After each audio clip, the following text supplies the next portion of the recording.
Welcome to SVR academy. Economy questions ఎలా అడుగుతున్నారు?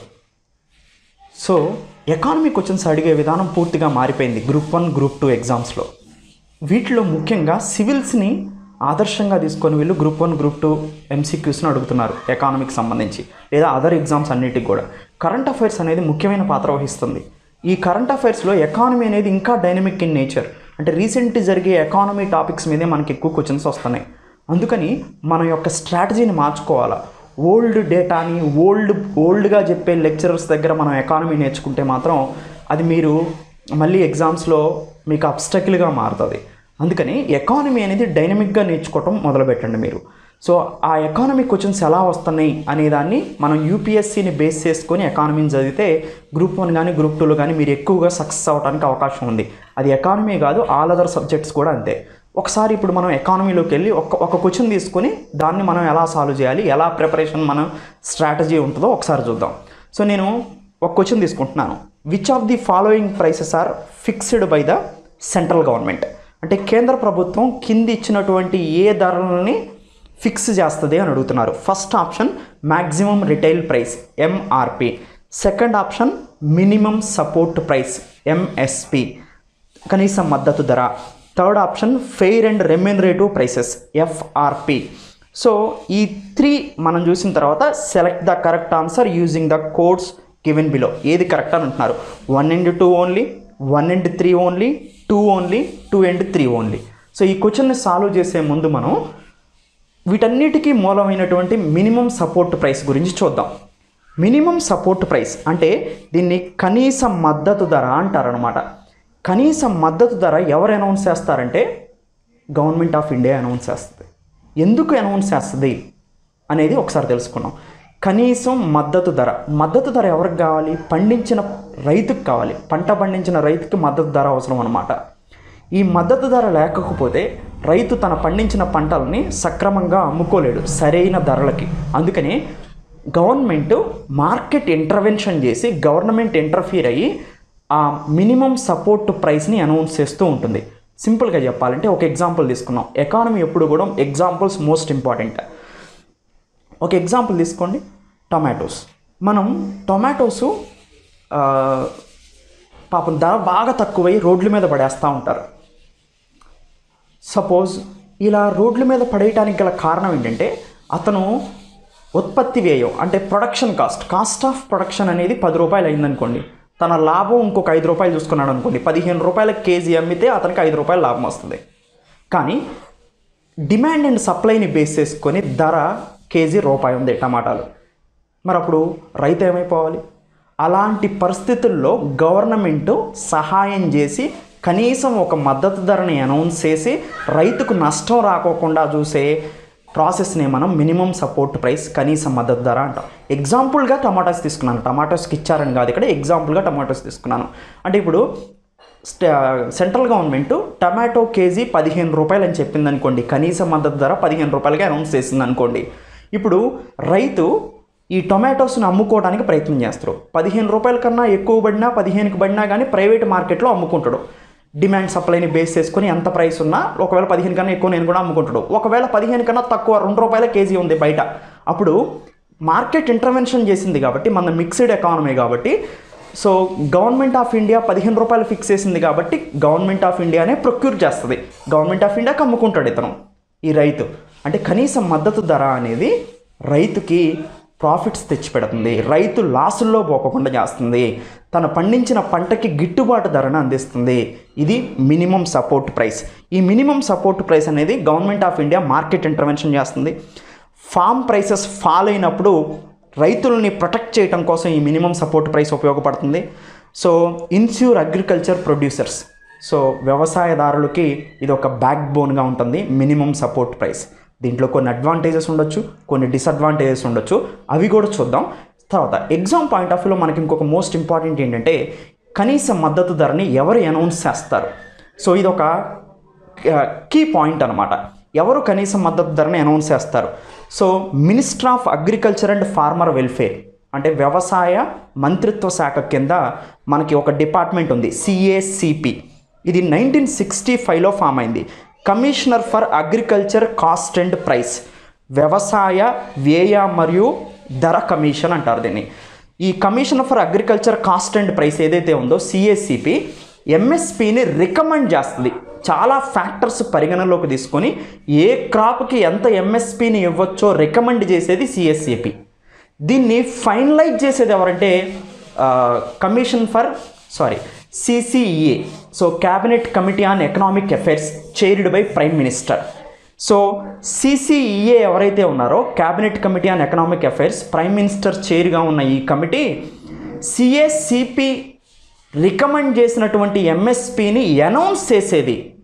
అంటే డెసిషన్ మేకింగ్ పవర్ ఇక్కడ సిసిఈకి ఉంది, ఈఏకి, cabinet committee on economic affairs. దీన్ని ఆర్థిక వ్యవహారాల క్యాబినెట్ కమిటీ అంటారు. అంటే సిఎస్సిపి ఏమో రికమెండేషన్ చేస్తుంది కనీస మద్దతు ధర ఏ పంటలకు ఎంత ఇవ్వాలో, దాన్ని ఆమోదం ఇచ్చేది, అప్రూవ్ చేసేది మాత్రం CCEA chaired by prime minister. Cabinet committee on economic affairs దానికి చైర్ ఎవరంటే హెడ్గా ఉండి ప్రైమ్ మినిస్టర్ ఈ డెసిషన్ తీసుకోవడం జరుగుతుంది. అయితే రీసెంట్గా 2020-21కి మినిమం సపోర్ట్ ప్రైస్ ఖరీఫ్ క్రాప్స్కి సంబంధించినటువంటి ప్రైస్ని రివీల్ చేశారు. ఇది ప్రెస్ ఇన్ఫర్మేషన్ బ్యూరోలో ఉంచారు. దాన్ని బేస్ చేసుకొని ఇప్పుడు మనం మాట్లాడుతున్నాం. ఇది ఎందుకు తీసుకున్నామంటే యూపీఎస్సీ సివిల్స్ క్వశ్చన్ డైరెక్ట్గా అడిగారు. రీసెంట్గా ఖరీఫ్ క్రాప్స్కి మినిమం సపోర్ట్ ప్రైస్ని సిసిఈఏ అప్రూవ్ చేసింది, అయితే ఈ క్రింది వాటిలో ఏ క్రాప్స్కి అప్రూవ్ చేసింది అని క్వశ్చన్ అడిగారు. సో అంటే సివిల్స్లోనే అడిగారంటే మనకి గ్రూప్ 2 గ్రూప్ 1లో ఎంత ఇంపార్టెంటో అర్థం చేసుకోవచ్చు.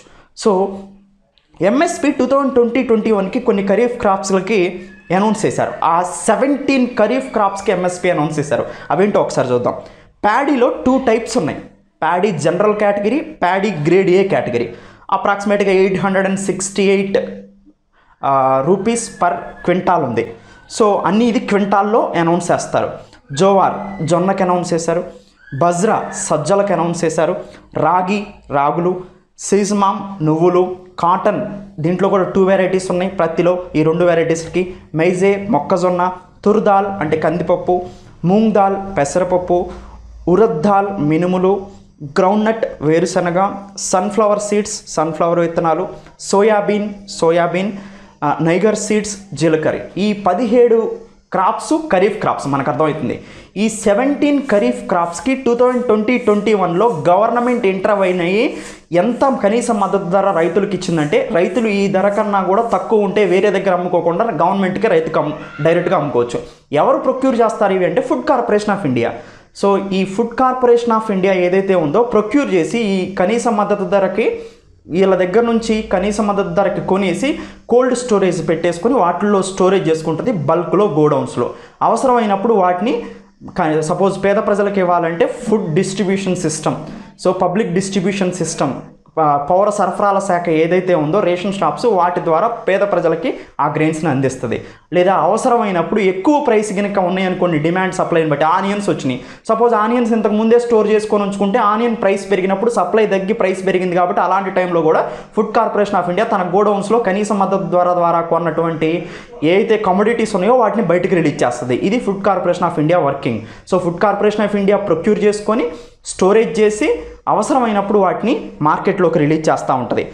సో ఎంత ప్రైస్ ఇస్తారు, హౌ మచ్ ప్రైస్, ఎంత ప్రైస్ అనౌన్స్ చేస్తారు కనీస మద్దతు ధర అనేది రైతులకి అని చూస్తే 1.5 times of cost of production, ఉత్పత్తి వ్యయానికన్నా కూడా 1.5 టైమ్స్ మనకి మినిమం సపోర్ట్ ప్రైస్ని అనౌన్స్ చేస్తారు. అంటే ఒక రైతుకి ఒక కింటా పండిస్తే ఆ కింటా ధాన్యం 100 రూపాయలు అనుకోండి, 100 రూపాయలు అయింది తన ఖర్చు ఆ కింటా ధాన్యాన్ని పండించడానికి.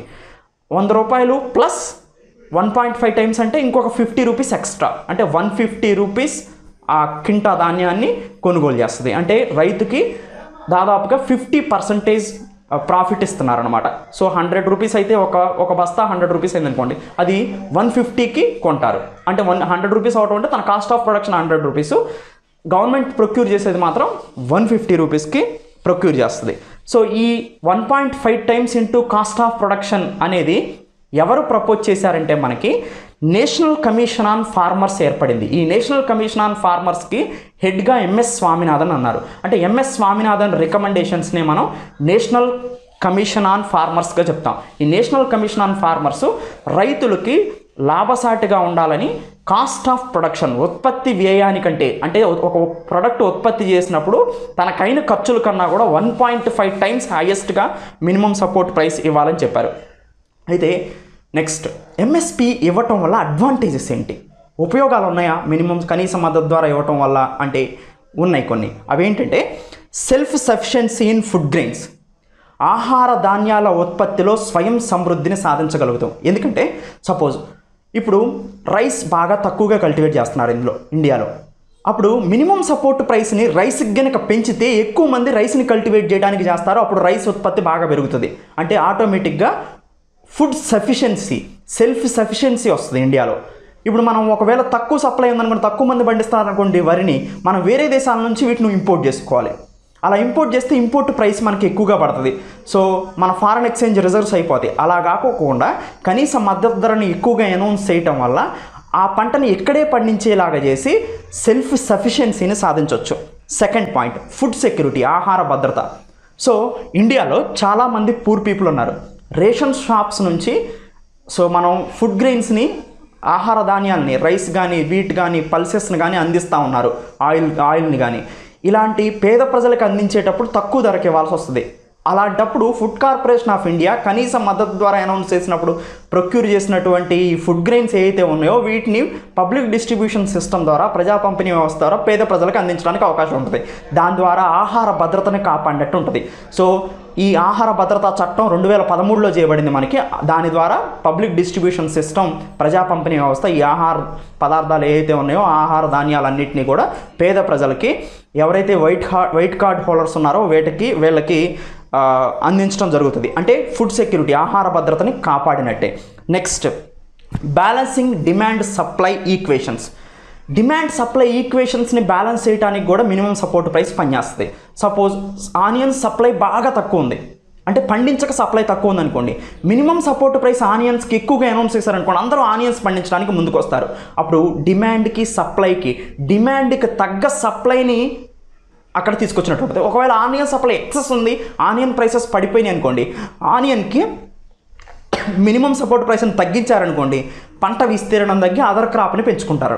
అప్పుడు ఆనియన్ సప్లై తగ్గుతుంది. అప్పుడు డిమాండ్ సప్లై ఈక్వేషన్ మళ్ళీ ఈ బ్యాలెన్స్ చేసినట్టు ఉంటుంది. అంటే డిమాండ్ సప్లై ఈక్వేషన్ ఇక్కడ బ్యాలెన్స్ చేస్తున్నారు. తర్వాత ఫార్మర్స్ ఇన్కమ్ ఇంక్రీజ్ అవుతుంది. అంటే ఫార్మర్స్ ఇంతకుముందు నష్టపోయేవాళ్ళు. సో డిమాండ్ సప్లై మీద బేస్ చేసుకుంటే మార్కెట్ ఇంటర్వెన్షన్ చేసి ఎంఎస్పీని కనుక ప్రకటించకపోతే, కనీస మద్దతు ధరని గవర్నమెంట్ ప్రకటించకపోతే, ఎంత డిమాండ్ సప్లైని బట్టి ఎంత ధర ఉంటే అంత ధరకే అమ్ముకోవాలి. సపోజ్ ఇందాక మనం చెప్పుకున్నాం ఎగ్జాంపుల్, టమాటోస్ 1 రూపీ వచ్చిందనుకోండి, ఎక్కువ సప్లై ఉండి 1 రూపాయికి అమ్ముకోవాలి. కానీ అతనికి కేజీ 10 రూపాయలు పడింది అనుకోండి పండించడానికి, అప్పుడు చాలా నష్టం వస్తుంది ఆయనకి.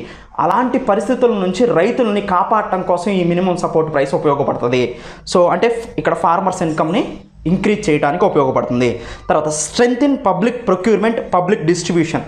సో అంటే పీడిఎస్ సిస్టాన్ని అప్హెల్డ్ చేస్తుంది. ఫుడ్ కార్పొరేషన్ ఆఫ్ ఇండియా ఏదైతే ఉందో అది పబ్లిక్ ప్రొక్యూర్మెంట్ కానీ, పబ్లిక్ డిస్ట్రిబ్యూషన్ కానీ చేయడానికి అనుగుణంగా పబ్లిక్ డిస్ట్రిబ్యూషన్ సిస్టాన్ని డెవలప్ చేసి ఆ పీడిఎస్కి ఫుడ్ కార్పొరేషన్ ఆఫ్ ఇండియా అనేది సపోర్టివ్గా ఉంటుంది. సో ఇదంతా కూడా ఫుడ్ సెక్యూరిటీ యాక్ట్ 2013ని బేస్ చేసుకొని ఆహార భద్రతతో పాటుగా ఎక్కువగా పబ్లిక్ దగ్గర నుంచి ఫుడ్ని ప్రొక్యూర్ చేయడానికి కానీ, ఫుడ్ని డిస్ట్రిబ్యూట్ చేయడానికి కావాల్సినటువంటి పదార్థాలని అందించడానికి, సప్లై డిమాండ్ ఈక్వేషన్ని సరిచేయడానికి ఇది ఉపయోగపడుతుంది. నెక్స్ట్ బంపర్ అవుట్పుట్, అంటే ఎక్కువ ఉత్పత్తి అయింది, పంటలు ఎక్కువ ఉత్పత్తి అయినాయి, అప్పుడు ఆటోమేటిక్గా సప్లై ఎక్కువ ఉంది కాబట్టి డిమాండ్ తక్కువ ఉంటే ప్రైస్ తగ్గిపోతుంది. అలాంటప్పుడు రైతులకు నష్టం కాకుండా బంపర్ అవుట్పుట్ టైంలో మినిమం సపోర్ట్ ప్రైస్ అనేది రైతులకి ఆశాజనకంగా ఉంటుంది. డిసడ్వాంటేజెస్ ఏంటి అంటే, ప్రతికూలతలు ఏంటి కనీస మద్దతు ధరని గవర్నమెంట్ అనౌన్స్ చేయడం వల్ల? ఫస్ట్ది రీజనల్ డిస్పారిటీస్ వస్తాయి. అంటే రెండు రాష్ట్రాల మధ్య కానీ, 2 ప్రాంతాల మధ్యలో కానీ అసమానతలు వస్తాయి అంటున్నారు. ఏంటంటే రైతు ఆదాయంలో. సపోజ్ ఇప్పుడు వీట్ క్రాప్కి బాగా ఎక్కువ ఎంఎస్పీ ఇస్తున్నారనుకోండి, సౌత్ ఇండియాలో వీట్ పండదు, కానీ ప్యాడీ కన్నా వీట్ క్రాప్కి ఎక్కువ ఎంఎస్పీ ఇస్తున్నారనుకోండి, పంజాబ్ హర్యానాలో వీట్ ఎక్కువగా పండుతుంది. అంటే పంజాబ్ హర్యానాలో ఉన్న రైతులు బాగా డెవలప్ అవుతారు. వరికి ఎంఎస్పీ తక్కువ ఉందనుకోండి, వీటికి ఎక్కువ ఉందనుకోండి, నార్దర్న్ ఇండియాలో ఉన్నటువంటి పంజాబ్ హర్యానా బాగా డెవలప్ అవుతాయి, సదర్న్ ఇండియా డెవలప్ అవ్వ. అంటే ఇక్కడ కనీస మద్దతు ధరని అనౌన్స్ చేయటం వల్ల, ఒక పర్టికులర్ క్రాప్కే కనీస మద్దతు ధరని అనౌన్స్ చేయటం వల్ల ఇక్కడ రైతుల మధ్య ఆదాయాల్లో అసమానతలు ఏర్పడతాయి. సో రీజనల్ డిస్పారిటీస్ వస్తాయి, ప్రాంతీయ అసమానతలు వస్తాయి.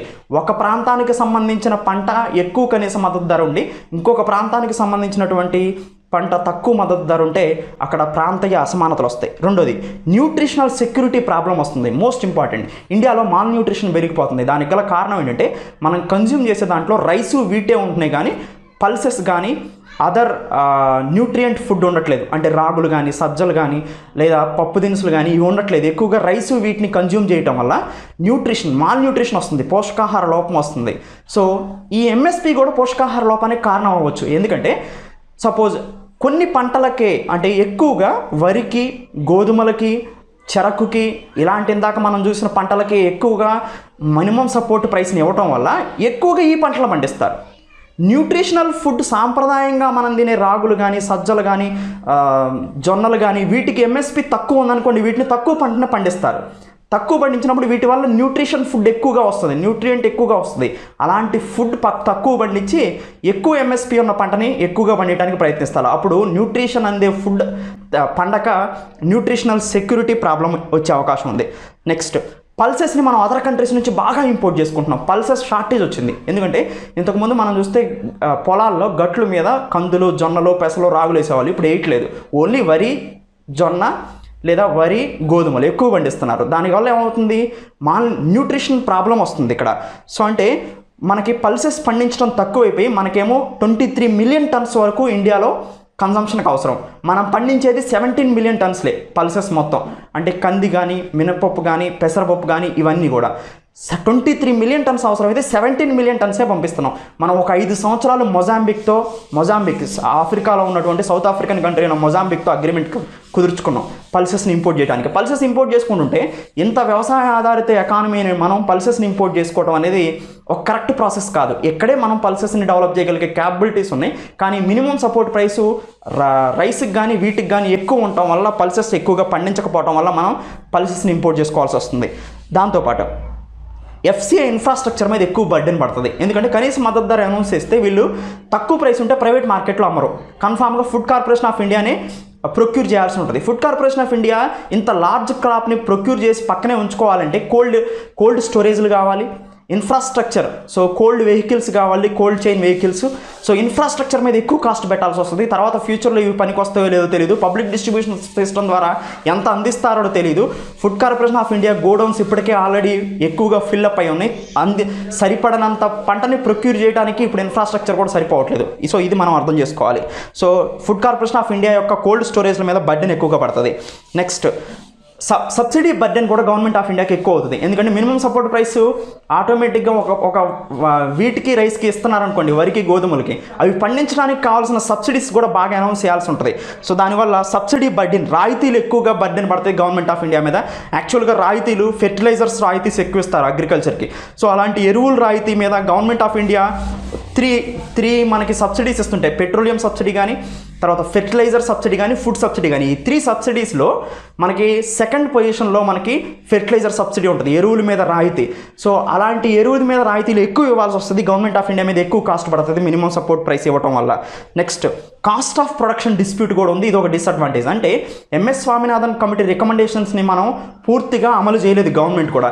కాస్ట్ ఆఫ్ ప్రొడక్షన్ డిస్ప్యూట్ ఏంటంటే, మినిమం సపోర్ట్ ప్రైస్ అనౌన్స్ చేసేటప్పుడు ఇందాక మనం చెప్పాం 1.5 times into cost of production అని. అంటే 1.5 టైమ్స్ ఎక్కువగా ఇస్తారు కాస్ట్ ఆఫ్ ప్రొడక్షన్ కన్నా కూడా. పండించిన ఉత్పత్తి వ్యయానికన్నా కూడా ఇంకొక 50% అదనంగా ఇస్తున్నట్టు అనమాట. కానీ ఇది ఎంఎస్ స్వామినాథన్ రికమెండేషన్ ప్రకారమే అమలు చేయడం జరిగింది. ఇంకా ఎంఎస్ స్వామినాథన్ చెప్పినటువంటి అదర్ రికమెండేషన్స్ మనం చూడాలి. కానీ రైతులు ఏమి అడుగుతున్నారంటే, మేము పండిస్తున్నాం పంట పండించినప్పుడు దీంట్లో మేమే కూలీలుగా పనిచేస్తున్నాం. అప్పుడు ఈ కనీస మద్దతు ధరలో మేము కూలీలుగా పనిచేసి మా శ్రమను పెట్టాం కదా, పంట పండించడం అనేది మా పెట్టుబడి. కానీ మేము ఆ పంట పండించడానికి కూలి పనులు కూడా చేశాం కదా, అది మాకు ఆ రోజుకు ఒక 500 400 పడింది. ఆ మనీని కూడా మినిమం సపోర్ట్ ప్రైస్లో, కాస్ట్ ఆఫ్ ప్రొడక్షన్లో యాడ్ చేయాలి అని అడుగుతున్నారు ఫార్మర్స్. సో కన్ఫామ్గా ఇన్ని కోట్లు ఖర్చు పెడుతున్నారు, ఇది ఖర్చు పెట్టడం వల్ల తప్పలేదు, కన్ఫామ్గా యాడ్ చేయొచ్చు. సో ఇవి మేజర్ డిసడ్వాంటేజ్ మినిమం సపోర్ట్ ప్రైస్లో. అయితే ఈ మినిమం సపోర్ట్ ప్రైస్కి సంబంధించి కొన్ని రిలేటెడ్ స్కీమ్స్ ఉన్నాయి.